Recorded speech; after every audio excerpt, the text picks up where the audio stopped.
જોઈને મનુષ્યની પરીક્ષા થાય નહીં. પરીક્ષા તો ભેળા રહ્યા થાય છે. મહારાજે કહું શુકમુનિના વખાણ કર્યા. શુકમુનિ બહુ મોટા સાધુ હતા. મહારાજના જમણા હાથ સરીખા. અને મહારાજની બધી ટપાલો ઘણી વાર લખતા. એક વાર તો શ્રીજી મહારાજ એમની પાસે ટપાલ લખાવતા હતા. પછી ફાડી નખાવે, ફરી લખાવે, ફરી ફાડી નખાવે, ફરી લખાવે. એમ આખી રાત નીકળી ગઈ. અને પછી પેલો દીવો બળતો હતો એ ઓલવાઈ ગયો. એટલે શુકમુનિને એમ થયું કે હવે મહારાજ હવે કંઈક આરામ મળશે. ત્યાં તો મહારાજે પોતાના જમણા પગના અંગૂઠા એમાંથી દીવો પ્રગટાવ્યો અને કે હવે લખો. એમ આખી રાત ટપાલ લખાય. પણ કહેવાનું શું કે નિર્દોષ બુદ્ધિ. આટલા વખત ટપાલ ફળાવી નાખી, 25-30 વખત કાગળ ફાડી નાખ્યો છે, તો પણ એમ ના થયું કે મહારાજ આ તમે ભગવાન થઈને આ કેમ કરો છો? અથવા ભગવાન હોય તો આટલી બધી ભૂલો કેમ થાય? વારે વારે કાગળ ફાડવાનું કેમ થાય? પણ એકદમ સંપૂર્ણ નિર્દોષ બુદ્ધિ. એટલે મહારાજે કહ્યું કે આ શુકમુનિ જેવા સાધુ એ બહુ મોટા છે. અને એનું મોટાનું થવાનું કારણ શું? ચડતો ને ચડતો રહે. આપણે આપણી ભક્તિ કેવી? કોઈક વખત વચ્ચે મોરપ પણાઈ જાય, વળી કેફમાં આવી જઈએ તો ખૂબ ભક્તિ કરી નાખીએ, વળી થોડા આરસી જઈએ, વળી સ્વામી જેવા આવે ને બેટરી ચાર્જ કરે ત્યારે વળી ચાલે, ફરી ઢીલી પડી જાય, એવું ચાલ્યા કરે. પણ આ મુક્તાન સ્વામી ને શુકમુનિ મહારાજે કહ્યું કે ચડતો ને ચડતો રંગ, સવાયો રંગ. આજે હોય ને આવતીકાલે વિશેષ, પછી બીજે દિવસે વિશેષ, અને આપણે ચડ ઉતર થયા કરે. અને વળી જો આવા પુરુષ આવે નહીં તો ઉતરી પણ જાય. હમણાં પધરામણી અમે કેટલે ઠેકાણે ગયા તે કેટલા એવા સમાચાર મળ્યા કે દેશમાં સત્સંગ સારા કરતા. અહીંયા આવ્યા પછી શરૂઆતમાં થોડા દિવસ સત્સંગ કરે આવે પછી બંધ થઈ જાય. એવું બધું ચાલ્યા કરે. વળી સ્વામીને વાત કરવી પડે કે આપણે દેશમાં આવ્યા, બધી વાત સાચી, અને આ કંઈક ખોટું છે, આ ખરેખરું તો આ છે, આ તો બધું નકલ છે, નકલી છે, આ લોકનું જે છે બધું નકલી છે, ખરું તો આ છે. અને એ બધી ઘણી વાત કરીને પણ મહારાજજી કેવું શુકમુનિની વાત કરી કે મોટા સાધુ નિશાની શું? ચડતો ને ચડતો રંગ. એક રહેણી કહેણી એને કહીને મોટાઈ છે. બાકી બીજું બધું થાય પણ એક સારધાર એક રીતે જીવન જીવવું એ મુશ્કેલ છે. એટલે મહારાજે એ વાત કરી. પછી બીજી મહારાજે શું વાત કરી કે ઉપરની પ્રકૃતિએ કહીને માણસ ઓળખાતો નથી. ઘણા મહારાજે કહ્યું કે કોઈક એવો હોય કે ફાટી દ્રષ્ટિએ ચાલતો હોય તો પણ અંતર મહાનિષ્કામી હોય, અને ઘણા એવા હોય નીચે જોઈને ચાલતા હોય તો એ મહાકામી હોય, પણ એ ભેગા રહે ખબર પડે. પણ આમ ખાલી ઉપરથી એવા તો ઘણા મહાત્માઓ આવે છે, ઘણા એવા હોય કે ઉપરથી તો ઘણી વાત એવી સારી કરી જાય તો વાતે કંઈ તો આપણને ખૂબ એ થઈ જાય કે ઓહો આ તો બહુ મોટા સાધુ, તો બહુ મોટા હરિભગત, અથવા તો બીજા બહારના કોઈ હોય એવું આપણને થઈ જાય. પણ ભેગા રહે ખબર પડે. એના સ્વભાવ, એના અવગુણ ગુણ એ બધાના આપણને દર્શન ક્યારે થાય? ભેગા રહીએ ત્યારે. બાકી ખાલી એમને ઉપરથી જોઈને અને એક જ વાત કંઈ આપણને સમજાઈ ગઈ એના ઉપરથી આપણે નિર્ણય બાંધી દઈએ એ બરાબર નથી.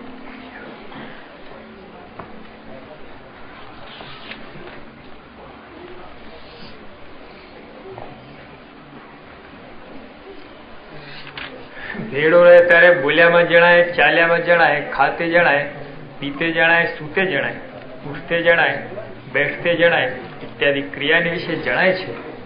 અને વિશેષે કંઈ તો ગુણ અવગુણ યુવાવસ્થામાં જણાય છે, પણ બાળ અવસ્થામાં તથા વૃદ્ધ અવસ્થામાં તો નથી જણાતા. કારણ કે કોઈ બાળ અવસ્થામાં ઠીક ના હોય ને યુવા અવસ્થામાં સરસ થાય, અને કોઈ બાળ અવસ્થામાં સારો હોય ને યુવા અવસ્થામાં બગડી જાય છે. એટલે મહારાજે એ પણ વાત કરી કે જે કંઈ છે એ યુવા અવસ્થામાં એની ખરી પરીક્ષા, બાળ અવસ્થામાં એ ન જણાય અને વૃદ્ધ અવસ્થામાં પણ ન જણાય. બાળ અવસ્થામાં તો એને સારો જ હોય અને વૃદ્ધ અવસ્થામાં બધી ઇન્દ્રિયો શિથિલ થઈ ગઈ હોય, એટલે તે વખતે પણ અંતરની વાસના બહાર ખ્યાલ ના આવે. અને બાળ અવસ્થામાં એને એનો દોર બીજે હોય, પણ યુવા અવસ્થામાં જેમ છે એમ જણી આવે. યુવા અવસ્થામાં ખોરાક વધે, ઇન્દ્રિયોમાં તેજ વધે, ઇન્દ્રિયોમાં ચંચળતા વધે અને શરીરમાં આખું વિકારવાન થાય. અને તે વખતે પછી સારા નરસાની તે વખતે ખબર પડે સારો છે કે ખોટો છે. મહારાજે કોઈ ઘણા નાના બાળકો હોય, શરૂઆતમાં બહુ સારા હોય, પછી યુવા અવસ્થામાં બગડી જાય. અને ઘણા તોફાની હોય નાના બાળકો, પણ યુવાવસ્થામાં ઘણા સારા થાય.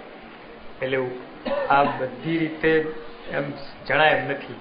એટલે પ્રકૃતિ સ્વભાવ એ વિશેષ કહીને યુવાવસ્થામાં વધારે ખ્યાલ આવે. અને જેને ખટકો હોય જે મને આ ઘાટ થયો તો ઠીક નહીં, ને તે ઘાટને ટાળવાનો યત્ન કર્યા કરે, અને તે જ્યાં સુધી ટળે નહીં ત્યાં સુધી ખટકો રાખે, એવો જેનો સ્વભાવ હોય તે યુવા અવસ્થામાં વધી જાય. જેને ખટકો ના હોય ને પ્રમાદી હોય તે વધે નહીં. પછી યુવા અવસ્થામાં પણ મહારાજે કહ્યું કે એવું કાંઈ નથી કે બાળ અવસ્થામાં શિથિલ હોય અથવા તો સારો ના હોય અને યુવાવસ્થામાં સુધરી જાય અથવા બગડી જાય, એવું કાંઈ નથી. ખટકો હોય તો યુવાવસ્થામાં પણ સુધરી જાય ને સારો થાય. અને ખટકો એનું કારણ આવા પુરુષ, એમનું જે અનુસંધાન હોય, એમની સાથે સંબંધ હોય મન કર્મ વચને, તો એ ધ્યાન રાખે, દ્રષ્ટિ દ્વારા સેવે. અને એમાં પછી ખટકો પોતાનો તો જોઈએ. ખટકો ના હોય, સ્વામી કંઈક આમ ચાલો ને પેલો આમ જાય તો એ ના બને. એટલે એક તો ખટકો હોય પોતાનો, અને જે કંઈ ટકોર કરે એને બરાબર ધ્યાનમાં લે. આ તો સ્વામી કે તુમ હમ બક બક તુમ સુન સુન, બસ આપણે તો જેમ કરતા એમ કરે જ રાખીએ. ભલે ને બોલે, સ્વામી તો બોલે, એમનો તો ઉપદેશ આપવાનો એમની ફરજ છે, પણ આપણે તો જેમ કંઈ બને, આ દેશમાં આવ્યા અહીં ક્યાં બધું બને, અહીં કેમ થાય, બધું થાય, કરવું હોય ને બધું થાય. ખટકો હોય તે વધી જાય. સ્વામીની વાતમાં એ લખ્યું કે બે જાતના પુરુષ હોય એનું સારું રહે. એક તો જાતે ખટકો રાખે એ, અથવા તો શું પોતાના ઉપર પોતાનું શાસન હોય, અથવા તો બીજો કોઈ ખટકો રખાવે. આ બે વાતે આ જીવનું સારું થાય. બાલ મુકુંદ સ્વામી પણ કહેતા કે પોતે પોતાના ગુરુ થાવ. એટલે આપણે જે કંઈ વાત કરીએ, સાંભળીએ, એમાં આપણને પોતાને લાગુ પડે એ રીતે આપણે વર્તવું, એ પોતાના ગુરુ થયા કહેવાય. આ તો બીજાને ઉપદેશ આપીએ અને પોતાને કાંઈ અડે નહીં, એ બરાબર ના કહેવાય. અને જેને ખટકો હોય, જે મને આ ઘાટ થયો તો ઠીક નહીં, અને તે ઘાટને ટાળવાનો યત્ન કર્યા કરે, અને તે જ્યાં સુધી ટળે નહીં ત્યાં સુધી ખટકો રાખે, એવો જેનો સ્વભાવ હોય તે યુવા અવસ્થામાં વધી જાય. જેને ખટકો ના હોય અને પ્રમાદી હોય તે વધે નહીં. અને એવો સારો હોય તે તો બાળકપણામાંથી જ જણાય. તે ઉપર પોતે પોતાના બાળકપણાના ત્યાગી સ્વભાવની ઘણી વાર્તા કહીને બોલ્યા છે. સારો હોય તેને તો બાળપણામાંથી જ છોકરાની સોબત ગમે નહીં, ને જીવાનો સ્વાદીઓ હોય નહીં, ને શરીરને દમ્યા કરે. જુઓ ને, મને બાળપણામાં સ્વામી કાર્તિકની પેઠે એવો જ વિચાર ઉપજો છે, મારે મારા શરીરમાં માતાનો ભાગ જે રુધિર ને માંસ તે રહેવા દેવું નથી. માટે ઘણેક પ્રયત્ન કરીને શરીર એવું સૂકી નાખ્યું જે શરીરમાં કાંઈક વાગે તો પાણીનું ટીપું નિસરે, પણ રુધિર તો નિસરે જ નહીં. એવી રીતે જે સારો હોય તે તો બાળપણામાંથી જણાય. પછી સામાન્યપણે તો ન જણાય, પણ કોઈ બહુ જ એવો હોય ઉત્તમ કક્ષાનો તે બાળપણામાંથી પણ જણી આવે. શાસ્ત્રીજી મહારાજ હતા, આપણે જોઈએ કે ત્યાં જાન લગ્નમાં ગયા, તે દિવસ એકાદશી. સ્વામી તો કે હું તો ના જમું. તે વખતે સ્વામીની ઉંમર 6-8 વર્ષની જ હતી, પણ તો એમને ના પાડી. તો જાનના 400 માણસ હતા, એક પછી એક બધા એને સમજાઈ ગયા. તો સ્વામી એકના બે ના થયા. તે વખતે તો નાની બાળક અવસ્થા, પણ તો એમને શું કહ્યું કે એકાદશીને દિવસે આપણે અન્ન ખાઈએ એ કીડા ખાઈએ છીએ, એવું શાસ્ત્રમાં લખ્યું છે. ભાતના જેટલા દાણા એટલું ખાઓ એટલા કીડા ખાવા બરાબર એવું. એટલે સ્વામી બધાને આવી રીતે ઉપદેશ આપ્યો. પછી પેલા બધાએ કહ્યું કે હવે આ તો લગ્નનો પ્રસંગ છે ને આ બાળક જમશે નહીં, માટે ફરારી પેડા ને એવું બધું લઈને પણ આપ્યું. તો સ્વામી જમ્યા તો નહીં. એટલે નાનપણથી જ આવી ખટક. મહારાજ પોતે પોતાની વાત કરતા, અને પછી ધર્મપિતા હતા, એમને પેલી 3 વસ્તુ મૂકી, પુસ્તક, તલવાર અને સોનામોહર. અને પછી તપાસ કર્યું કે આ બાળક શું ઉપાડે છે. તમે પુસ્તક જ ઉપાડ્યું. તો ત્યાંથી જ ખબર પડી કે આ કોઈ મહાન વિદ્વાન ને આવા કોઈ એવા થશે, રજોગુણી વેપારી કે આ મારઝૂટ તલવારથી કાપકૂપ કરનારા નહીં નીકળે. એમ બાળકપણામાંથી જ પણ આવા મોટા પુરુષ હોય એ દેખાઈ આવે, એને જુદા જ પડે બધાથી, જગતથી ન્યારા જ હોય. અને કોઈ બાળક સાથે બાળકની સોબત ગમે નહીં, એ રમત ગમત ગમે નહીં. યોગી આપવાનો એવું દ્રષ્ટાંત, સ્કૂલમાં હોય રિસેસ પડે ત્યારે તે વખતે પોતે એકલા જુદા બેસી જાય, મારા કરે, ધ્યાન કરે. ત્યારે એમના શિક્ષકો એકવાર જોઈને કે પેલા ઝીણા સાધુ થઈ ગયા ને, કે આવું બધું કર્યા કે મારે સાધુ જ થવું છે. આ તો હવે શું કરીએ, ભણવાનું બધું ચોટ્યું છે એટલે, પણ મારે થવું તો સાધુ જ છે. યોગી આપવા માટે પેલા છોકરાઓ જયારે યોગી આપવા નાના હતા અને એમને રડાવા હોય ત્યારે છોકરાઓ શું કે ઝીણા તારા લગ્ન થઈ ગયા, તારા લગ્ન થશે, એવું બધું બોલે. એટલે સ્વામી રડવા લાગે, એમને ગમે જ નહીં એ વાત. એટલે મહારાજે પણ વાત કરી કે જે એવા હોય નાનપણથી જ એ જુદા પડે, અને નાનપણથી જ એમની જે આવા લક્ષણ હોય કે કોઈ સાથે આ જગતની સાથે ભળે જ નહીં અને ફાવે જ નહીં, જુદા જ પડી જાય. ત્યારે ભજનાન સ્વામી પૂછ્યું છે, હે મહારાજ, તો વિચાર તે મને કહીને રાખે તો ઠીક, કે શરીરને દમે તે ઠીક. પછી મહારાજ ભજનાન સ્વામી કહ્યું, મહારાજ આ તો બધી વાત કરી તો બહુ મોટી વાત થઈ ગઈ, પણ હવે છતાંય અમે તમારે આશ્રય બેઠા છીએ અને મારે કંઈક કરવું છે, તમને રાજી કરવા માટે કંઈક કરવું છે. એટલે હવે આવો જે વિચાર છે એ મને કહીને રાખે તો ઠીક, કે શરીરને દમે તો ઠીક. આપણને ઘણા આપણે જોઈએ છે તપ, ત્યાગ, વૈરાગ એવું બધું રાખે દેહ કહીને, પણ મનથી પછી બહુ વિચાર ના હોય. અને ઘણા એવા હોય મનથી કરે, દેહ કહીને ના હોય. એટલે ભજનાન સ્વામી મહારાજ બેમાંથી કયું રાખવું, દેહ કહીને રાખવું કે મને કહીને રાખવું? આવો જે વિચાર છે, કયો વિચાર કે આ જગત, આ વિષય ખોટા છે, આ જગત ખોટું છે, એ ખાલી મનથી ખાલી રાખીને પછી દેહ કહીને કર્યા કરવું, કે દેહથી ત્યાગ કરવું ને મનથી જુદા પડવું, એ બધી વાત કરી. ત્યારે શ્રીજી મહારાજ બોલ્યા છે, કેટલાક તો શરીરના દોષ છે તે જાણ્યા જોઈએ, અને કેટલાક તો મનના દોષ છે તે પણ જાણ્યા જોઈએ. તેમાં શરીરના દોષ તે શું? જે શીશને ઇન્દ્રિય વારંવાર જાગ્રત થાય તો તેમાં ચેડ આવે, તથા ઠેકડો ભરવો, તથા ઘડી એકમાં સર્વેને જોઈ વળવું, તથા ઘડી એકમાં ઘણા પ્રકારના ગંધ સૂંઘી લેવા, તથા 20-25 ગાઉની મજલ કરવી, તથા બળે કહીને કોઈકને મળીને તેના હાડકા ભાંગી નાખવા, તથા સપનામાં વીરપાત થાય ઇત્યાદિ જે દોષ છે તે સર્વે દેહના દોષ છે, પણ મનના નથી. તે શરીરના જે દોષ તે અતિશય ક્ષીણ થઈ જાય તો પણ મનમાં જે કામનો સંકલ્પ તથા ખાધાનો તથા પીધાનો તથા ચાલ્યાનો તથા સ્પર્શનો તથા ગંધનો તથા શબ્દનો તથા સ્વાદનો જે સંકલ્પ તે રહ્યા કરે તે મનના દોષ જાણવા. એમ મનના ને શરીરના દોષ જાણીને શરીરના દોષને શરીરને દંભે કહીને ટાળવા અને શરીર ક્ષીણ થયા પછી જે મનના દોષ રહ્યા તેને વિચારે કહીને ટાળવા. જો આત્મા છું ને સંકલ્પથી ભિન્ન છું, સુખરૂપ છું, એવી રીતે શરીરનું દમન ને વિચાર એ બે જેને હોય તે મોટો સાધુ છે, અને જેને એકલું દમન છે અને વિચાર નથી તે તો ઠીક નહીં, તથા જેને એકલો વિચાર છે ને દમન નથી તે પણ ઠીક નહીં. માટે એ બે જેને હોય તે શ્રેષ્ઠ છે. પછી મહારાજે કહ્યું, એ પ્રશ્નનો ઉત્તર કર્યો કે મન ને દેહ બે થી જોઈએ. એટલે મને કરીને પણ કામમાં ના આવે અને એકલા દેહને દમે તો પણ કામમાં ના આવે.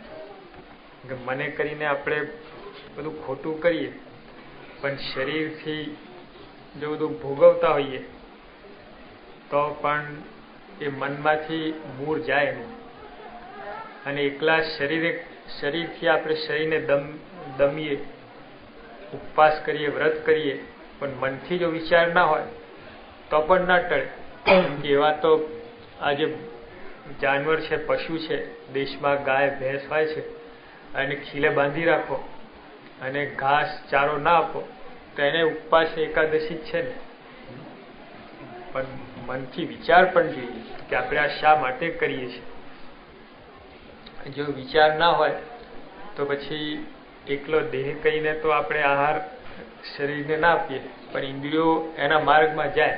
બીજી ઇન્દ્રિયો છે, આંખ છે એ રૂપમાં જાય, કાન છે ગ્રામ વાર્તામાં જાય, એ રીતે બીજી ઇન્દ્રિયો તો છૂટી મોકળી રહ્યા જ કરે. પણ જો મનથી પણ જો વિચાર હોય તો કામનું. અને કૃષ્ણ ભગવાને પણ ગીતામાં એ જ કહ્યું ને કે યુક્ત આહાર વિહાર હોય એ યોગી છે. ગ્રહસ્થાશ્રમી હોય, ત્યાગી હોય, પણ યુક્ત આહાર વિહાર એટલે એકદમ આપણે ત્યાગ કરીએ અને શરીર સૂકવી નાખીએ, દેહ પડી જાય એ પણ સારું નહીં. અને ગુણાતીતાન સ્વામી કહેતા, અને ગુણાતીતાન સ્વામી ઘોડી પણ રાખતા. તો ઘોડી કેટલી ઊંચી? સ્વામી ઘોડી પર બેસે તો બે પગ જમીન ઉપર અડે, આટલી નાની. તો કોઈ પૂછ્યું સ્વામી આવી ઘોડી કેમ રાખો છો? તો કે જો આ ઘોડી આપણને પાળે નહીં, ધીમે ધીમે ચાલે અને ખાવાનું ઓછું જોઈએ, એટલે બે રીતે આપણને અનુકૂળ આવે. અને જે બહુ જોરદાર ઘોડો હોય તો આપણને ફેંકી દે અને ખાવાનું બહુ માગે. એટલે સ્વામી એના પર શું કહેતા કે આપણા આ ઘોડા છે, 10 ઘોડા છે, 10 ઇન્દ્રિયો છે, 10 ઘોડા છે, મન છે એનો સારથી છે.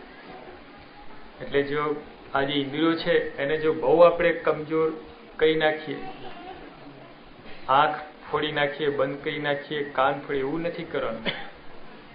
અથવા તો બહુ એકદમ ચગાચગ થાય, ઇન્દ્રિયો એના વિષયમાં દોડ્યા જ કરે, એ પણ ઠીક નહીં, મધ્યમ સારું. એટલે અમુક, અને એના માટે મહારાજે આપણા દરેકના એવા સરસ નિયમ બાંધ્યા છે. મધ્યના સુરાવણ મહારાજે એ જ વાત કરી. મહારાજને પૂછ્યું કે મહારાજ તીવ્ર વૈરાગ્ય કહીને ઇન્દ્રિયો જીતાય છે કે બીજો કોઈ ઉપાય છે? ત્યારે મહારાજે કહ્યું કે નિયમ હોય, નિયમ વાળાને તીવ્ર વૈરાગ દ્વારા કરતા પણ વિશેષ ઇન્દ્રિયો જીતાય છે. અને એ રીતે મહારાજે ત્યાગીને નિયમ આપ્યા, ગ્રસ્તને ગ્રસ્તના નિયમ આપ્યા કે જો નિયમમાં રહે તો જરાય બાદ ના આવે. એટલે વિષય ભોગવવાની ના નથી પાડી મહારાજે, પણ એના નિયમ બાંધ્યા છે. એ નિયમ મર્યાદાને ઉલ્લંઘીએ તો આપણને દુઃખ થાય.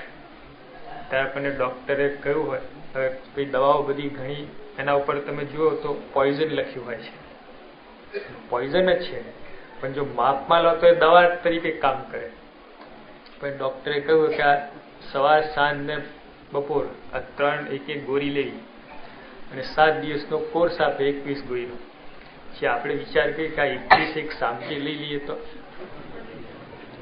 આ રોજ માથાકૂટ યાદ રાખીને કરીએ, એના કરતા લાવ બધી સાથે લઈ લઈએ તો એ ઝેર રૂપ નીકળે, મરી જ જાય. અરે એક દિવસની 3 સાથે ના લેવાય ને, એ સાંજ સવાર ને બપોર લેવી જ પડે. એમાં જો આપણે એક જ ટાઈમે 3 ગોળી લઈ લઈએ તો કઈ નું કઈ થઈ જાય. એટલે જો એ નવી વસ્તુ ઝેર છે, પણ જો માપમાં લેવામાં આવે તો દવા થઈ જાય છે. એમાં વિષય પણ એમ તો ઝેર છે, પણ આપણા જે નિયમ બાંધ્યા છે, નિયમમાં રહીને જો આપણે વિષય ભોગવીએ તો આ શરીર મોક્ષના ઉપયોગમાં આવે. સત્પુરુષના ભગવાનને ભજન ભક્તિ કરી હોય, સેવા કરી હોય, એ બધા આપણે લાઈનમાં આવી જાય. પણ જો મર્યાદા લોપીને બહાર થઈને આપણે વિષય ભોગવીએ પછી આપણું મન પણ ઠેકાણા વગરનું થઈ જાય અને સાવ બાહ્ય વૃત્તિ થઈ જાય. પછી અહીં આવીને આપણે બેઠા હોઈએ, સભામાં બેઠા હોઈએ તો આપણું મન તો ક્યાંય ભટકતું હોય. એટલે નિયમમાં રહીને જેટલું આપણે વિષય ભોગવીએ એ બધું આપણને સાનુકૂળ થાય છે. એટલે મહારાજે એ વાત કરી, એકલા મને કહીને વિચાર રાખીએ અને દેહથી આપણે ભોગવતા હોઈએ એ પણ સારું નહીં. અને દેહે કહીને દમન કરતા હોઈએ, વ્રત ઉપવાસ કરીએ, તપ કરીએ, પણ જો મનથી વિચાર ના હોય તો પણ ઠીક નહીં. એટલે બે વાતે જોઈએ. મહારાજે કહ્યું એમ મનથી વિચાર પણ રાખવાનો છે કે મારે આ મોક્ષ માટે આ શરીર છે, આ ભગવાન સંતની સેવાને માટે છે. હમણાં સ્વામી કીર્તન બોલ્યા આપણા કે આવો અવસર ફરી ફરે મળે નહીં, અમૂલક અવસર આવ્યો છે. જે બધા વિચાર રાખીને અને પછી જે આપણે ભક્તિ, ભજન, તપ, વ્રત કરીએ, દેહનું દમન કરીએ તો લેખે લાગે. બાકી એકલા ખાલી પોતાના મનમાં આવે અને તપ કરવા લાગે એ પણ આપણો અહંભાવ વધે, બીજું ત્રીજું થાય, અથવા તો એનું કંઈ ફળ જ ના થાય ને એમને બધું ચાલ્યું જાય. ત્યારે નિષ્કાળ સાહેબ પૂછ્યું છે, હે મહારાજ, એમ જે રહેવાય છે તે વિચારે કહીને રહેવાય છે કે વૈરાગ્ય કહીને રહેવાય છે? પછી મહારાજ નિષ્કાળ સ્વામી પૂછ્યા. નિષ્કાળ સ્વામી વૈરાગની મૂર્તિ. નિષ્કાળ સ્વામી એકવાર આમ જતા હતા, પછી ખેતરમાં મરચા બહુ સારા જોયા. મનમાં થયું કે આ પટેલ પાસે મરચા માગીએ, થોડા આપણે જમવા બેસી તે વખતે કામમાં આવશે. પછી વિચાર્યો કે મહારાજની આજ્ઞા તો નિર્સ્વાદી પણ રાખવાની છે, એના મને કેમ આવો ઘાટ થયો? પછી ખેડૂત પાસે મરચા માંગ્યા, શેર બશેર મરચા લીધા અને પછી ત્યાં બેસીને ખાવા લાગ્યા. લે ખા ખા ખા.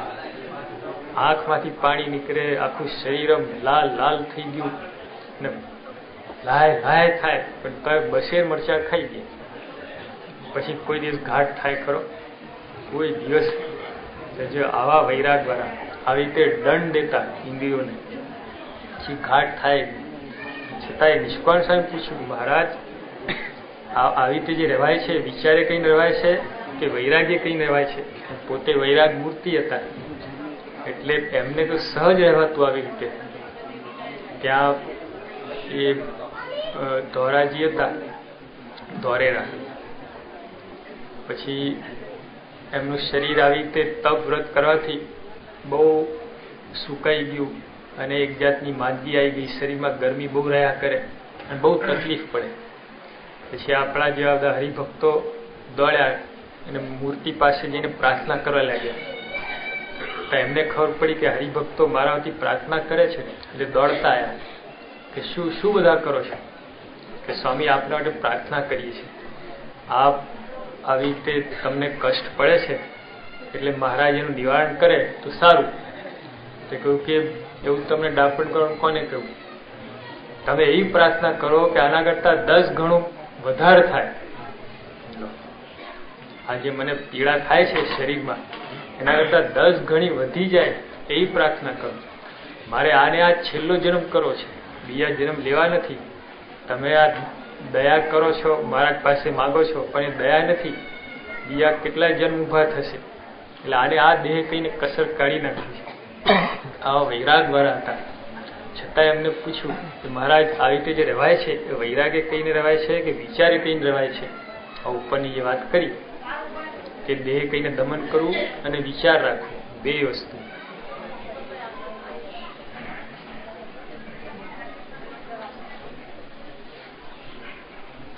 પછી શ્રીજી મહારાજ બોલ્યા છે એ તો મોટા સંતના સમાગમે કહીને થાય છે, અને જેને મોટા સંતના સમાગમે કહીને પણ ન થાય તે તો મહાપાપી છે. જો વૈરાગની પણ મહારાજે વાત ઉડાડી દીધી, વિચારની વાત પણ ઉડાડી દીધી. મહારાજ એવા મોટા સંત હોય એના સમાગમે કહીને જ આવી રીતે રહેવાય છે. અને આજે પણ આપણે જોઈ શકીએ છીએ, તમે બધા આ પ્રદેશમાં છો, આ બધા યુવકો, સ્વામી ક્યાં તો મોહનગરી કહેવાય, અજંપા નગરી, અને એમાં પણ આ બધા યુવકો આજે રવિવારનો દિવસ તો ક્યાંય ફરવા ગયા હોય, સુઈ કરતા હોય, અને એને બદલે રવિવારની સભામાં આવું અત્યારે સ્વામી પધાર્યા છે એ તો આવે જ, પણ એ સિવાય આપણે ચાલુ રવિવારની સભાઓમાં પણ યુવકો આવે, સેવા કરે, ભજન ભક્તિ કરે, ધર્મ નિયમ પાળે. એ શું છે? આ મોટા પુરુષનો આપને સમાગમ છે, એમની દ્રષ્ટિ છે આપણા ઉપર, એટલે રહેવાય છે. તો આ તો કળિયુગ, ઘોર કળિયુગ. અત્યારે તો બધા ધર્મ આ ઓસરવા લાગ્યા છે, અને બધા પોતપોતાના ધર્મ મૂકવા લાગ્યા છે. ધર્મ નિયમની તો વાત જ નહીં. અને એવા સમયમાં પણ એમાં પરદેશમાં આ રીતે જે રહેવાય છે એ મોટા સંતનો પ્રતાપ છે, એમનો આધાર છે. નિષ્કાળ સાહેબ પણ લખ્યું છે કે જ્યારે મોટા પુરુષ મળે રહે ત્યારે સૌના ધર્મ પડે રહે. આ મોટા પુરુષનો જોગ હોય તો જ આ સહજ આપણને રહેવાય, તો બહુ મુશ્કેલી પડે. કેમ કે એમનો રાજીપો આપણે જોઈએ છીએ, એ મોટા છે, મોક્ષના દાતા છે, ભગવાનનું સ્વરૂપ છે, તો આપણને અંતરમાં પ્રતીતિ છે. એટલે એના માટે આપણે જે ન થાય એ પણ કરી શકીએ છીએ. બાકી એમને તો કાંઈ થાય એમ નથી. તારે ગમે એટલો આપણને પૈસા આપે કરે તો પણ આ થાય નહીં.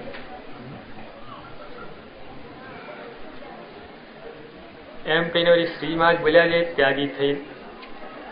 પછી મહારાજે શું કહ્યું કે આ મોટા સંતના સમાગમમાં રહીને પણ જ્યારે આવી રીતે સંકલ્પ વિકલ્પ ન ટળે, ધર્મ નિયમ ન પડાય, ત્યારે એ તો મહાપાપી કહે.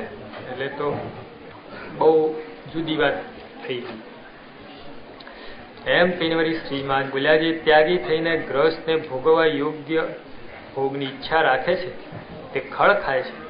કાજે એને ભોગ પ્રાપ્ત થનાર છે નહીં અને તેની ઈચ્છા રાખે છે, માટે એના સમજામાં એ વાત આવી નથી. કાજે જે ગામ જવું નહીં તેનું નામ શું પૂછવું, તેમ એણે જે પદાર્થનો ત્યાગ કર્યો છે તેની પાછી અભિલાષા રાખે છે, તે શું આ દેહ કહીને તેને પ્રાપ્ત થવાનું છે? તે તો જો આ સત્સંગમાંથી વિમુખ થાય તો પ્રાપ્ત થાય, પણ સત્સંગમાં રહે થકે તો થાય નહીં. તો સત્સંગીને પણ મર્યાદા આવી જાય છે, તો એ ત્યાગીના એમાં શું ન હોય? અમે ત્યાગી થયા અને પછી ગ્રહસ્થના ભોગ ભોગવાની ઈચ્છા રાખીએ. મહારાજે કહ્યું કે ભૂલ્યો છે, કેમ કે આ લુગડામાં અને આ આશ્રમમાં એ બને એમ નથી. અને એમાં હજુ બીજે તો થાય, પણ આવા પ્રગટ પુરુષ એમને હાથ નીચે અશક્ય છે. કેમ કે પોતાનું એવું વર્તન એવું જબરજસ્ત અને બધાના ઉપર ખટકો રાખીને દરેકને વર્તાવ પર તાન હોય, ત્યાં તો બની શકે જ નહીં. કામ આમાંથી માર્ગ આપે તો થાય. આ લુગડા ઉતારીને પછી ગ્રહસ્થાશ્રમમાં જાય તો વસ્તુ જુદી, પણ આ આશ્રમમાં રહીને એ ધર્મની રહેવું જ પડે.